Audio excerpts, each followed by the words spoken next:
set with another poem from Malay.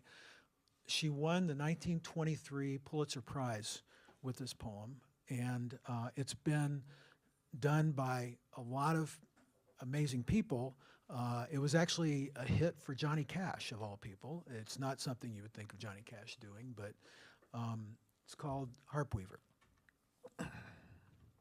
Son, said my mother when I was knee-high, you've need of clothes to cover you, and not a rag have I.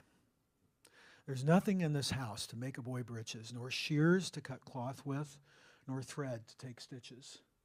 There's nothing in this house but a loaf end of rye and a harp with a woman's head nobody will buy. And she began to cry. That was in the early fall.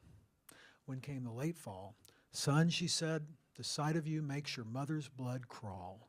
Little skinny shoulder blades sticking through your clothes, and where you'll get a jacket from, God above knows. It's lucky for me, lad, your daddy's in the ground and can't see the way I let his son go around. And she made a queer sound. That was in the late fall.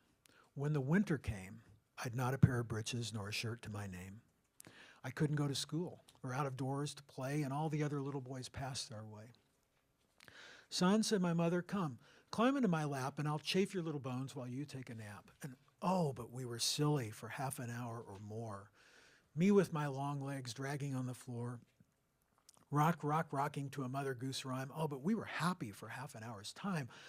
But there was I, a great boy. And what would folks say to hear my mother singing me to sleep all day in such a daft way? Men say the winter was bad that year. Fuel was scarce and food was dear. A wind with a wolf's head howled about our door. And we burned up the chairs and sat upon the floor. All that was left us was a chair we couldn't break, and the harp with the woman's head nobody would take for song or pity's sake.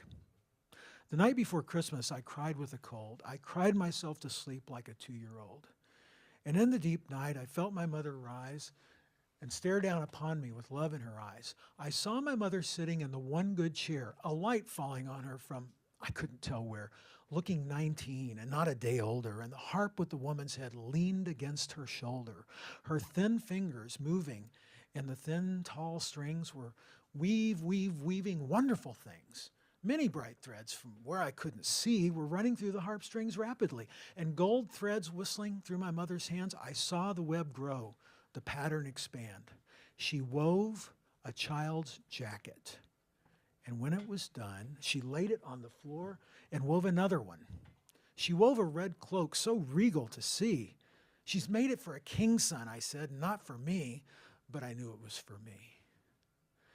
She wove a pair of breeches quicker than that. She wove a pair of boots and a little cocked hat. She wove a pair of mittens. She wove a little blouse. She wove all night in the still, cold house. She sang as she worked, and the harp strings spoke. Her voice never faltered. The thread never broke. And when I awoke, there sat my mother with the harp against her shoulder, looking 19 and not a day older, a smile about her lips and a light about her head, and her hands in the harp strings, frozen dead. And piled up beside her, toppling to the skies, were the clothes of a king's son, just my size.